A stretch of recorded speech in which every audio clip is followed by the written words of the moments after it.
আমরা। কি নাম আপনার? জিয়ারুল ইসলাম। আচ্ছা, ইন্টারভিউটা কেমন হলো একটু বলবেন? হয়েছে মোটামুটি ভালো হয়েছে। কি কি ধরনের কোশ্চেন এসছে?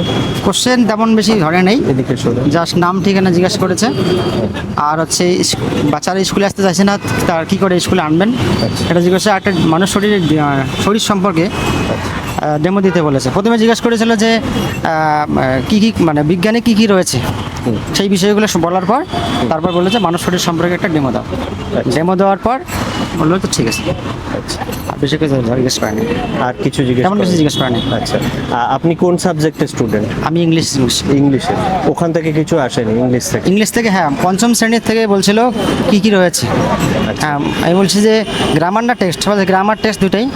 তখন টেক্সট থেকে একটা বললাম, নাম বললাম, বলার পর গ্রামারে কী আছে, তারপরে বললাম যে আর্টিকেল আছে, আর্টিকেল মানে কত রকম কী কী বললাম, কী করে বোঝাবেন একটু বললাম, ব্যাস বললো ঠিক আছে। ঠিক আছে, অনেক ধন্যবাদ।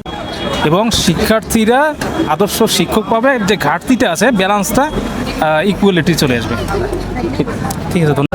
কি নাম আপনার? আমার নাম অজয় মোদক স্যার। আচ্ছা, ইন্টারভিউ কেমন হলো? ইন্টারভিউ স্যার ভালো হয়েছে। আচ্ছা, কি কি কোশ্চেন জিজ্ঞেস করেছেন? কি কি প্রশ্ন বলতে, আপনি কোথা থেকে আসছেন, আপনি এখন কি করেন, আচ্ছা হ্যাঁ, তারপর আমাকে বললো যে আপনি তো টিউশন করেন, তো প্রাইমারি স্কুল বাচ্চাদেরকে আমি পড়ান, তাহলে আপনি কোন বিষয়ে পড়াবেন? আমি বললাম যে ম্যাম আমি সব বিষয়ে আমি পড়াই ম্যাম। তারপর আমাকে সোজাসুজি বললো যে ঠিক আছে, তাহলে নিজের পছন্দ মতো দাও। তখন আমি কি করলাম, যে দ্বিতীয় শ্রেণী যে রয়েছে আমার বই, সেই আমার বই থেকে আমি ট্রাফিক সিগন্যালের উপর একটা ডেমো দিলাম, পড়িয়েও দিলাম এবং বুঝিয়েও দিলাম। তারপর বললো যে ঠিক আছে। তারপর ওখান থেকে আমায় বললো যে আপনি তো প্রাথমিক বিদ্যালয়ে তো সব সাবজেক্টই পড়ান, তাহলে অঙ্ক ভাগের ধারণাটা তুমি কিভাবে দিবে, ভাগ কিভাবে শেখাবে? তো ভাগটা আমি দেখালাম। তারপর ওখান থেকে আমাকে বিয়োগের সংক্ষিপ্ত রূপ ওই কোশ্চেনটা আমাকে বললো। তারপর আমাকে বললো যে তো তাহলে একটা ভাগ করে দেখাও। লড়াই করতে দিলাম, আমি ভাগটা করে দেখালাম, 3 আর 7-এর মধ্যে যে ভাগটা, আচ্ছা, সেটা আমি করিয়ে দেখালাম।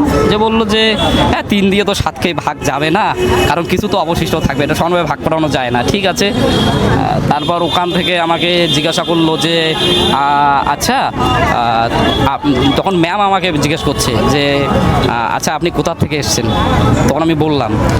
আচ্ছা, তারপরে ম্যাম, তারপর মাঝখানে যে স্যার ছিল উনি শুধু শুনছিলেন, মানে পাশে দুজনের সঙ্গে আমি কথা বলছি, উনি শুধু শুনছিলেন। শেষে ম্যাম এবং স্যার বললেন যে আপনি কিছু জিজ্ঞাসা করবেন? তখন স্যার বলল যে আমি কি জিজ্ঞাসা করব, করছি আমি। হ্যাঁ, তারপর বললাম যে হ্যাঁ স্যার আপনি কিছু বলেন, আমিও দেখি, চেষ্টা করি। তারপর স্যার আমাকে বলল যে তুমি তো প্রাইমারি স্কুলে টিচার হতে গেলে তো সব সাবজেক্টেই পড়াতে হবে, তাই না?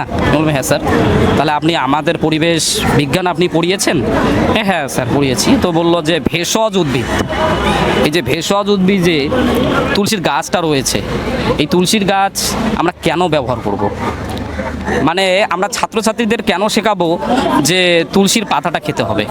তখন আমি বললাম যে সাধারণত এটা আমাদের যে সর্দি কাশি রয়েছে, সেই সর্দি কাশি থেকে আমরা রিলিফ পাওয়ার জন্য, রেহাই পাওয়ার জন্য আমরা ভেষজ উদ্ভিদ হিসেবে তুলসীর গাছের যে পাতাটা আছে সেটা বেটে আমরা তার রসটা আমরা খেতে পারি, এটা আমাদের অনেক উপকার হয়। বললো যে তাহলে তো ডাক্তারি ওষুধ খেয়েও তো সেটা সারানো যায়।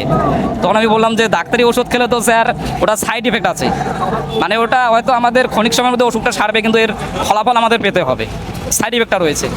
তো যখন এইভাবে বলার পর বললাম যে তুলসীর পাতায় কিন্তু স্যার ম্যাম এটা আমাদের সেরে যাবে, কিন্তু এর কোনো সাইড ইফেক্ট নেই ম্যাম, আমাদের কোনো ক্ষতি করবে না। তখনই স্যার বললো যে এটাই তো আমি শুনতে চাচ্ছি এতক্ষণ থেকে। ঠিক আছে। তারপর সবাই 3 জনে বেশ হাসাহাসি করলো এবং উনি বললেন যে 2 জন ছাড়ছিল, বললো যে ভালো হয়েছে আপনার ইন্টারভিউ। ম্যাম বললো, আমি যখন ব্যাক করি নমস্কার জানিয়ে যখন ব্যাক করছি, তখন ম্যাম আমাকে বারবার বলছে যে ভালো হয়েছে, ভালো হয়েছে, এইভাবে। ঠিক আছে। আর ভ্যাকেন্সি বাড়ানোর একটা আবেদন আপনাদের স্টুডেন্টদের? অবশ্যই, আমরা ডিএলএড ঐক্যমঞ্চ থেকে এটা বারবার আমরা আবেদন করে যাচ্ছি, যেহেতু এখানে কম্পিটিশন অনেক হাই কম্পিটিশন। আমরা ফর্ম ফিল আপ 58,000 করেছি, চাকরি মাত্র 13,421 জনের হবে, বাকিদের তো হবে না। কাজেই আমরা সরকারের কাছে অবশ্যই সবসময় আমরা ডিএলএড ঐক্যমঞ্চ থেকে একটা আবেদন জানাচ্ছি, যাতে কিছুটা আমাদের ভ্যাকান্সি যাতে দেওয়া হয়, যাতে আমরা সবাই কর্মসংস্থানে যাতে সুনিশ্চিত হতে পারি। ঠিক আছে, অনেক ধন্যবাদ।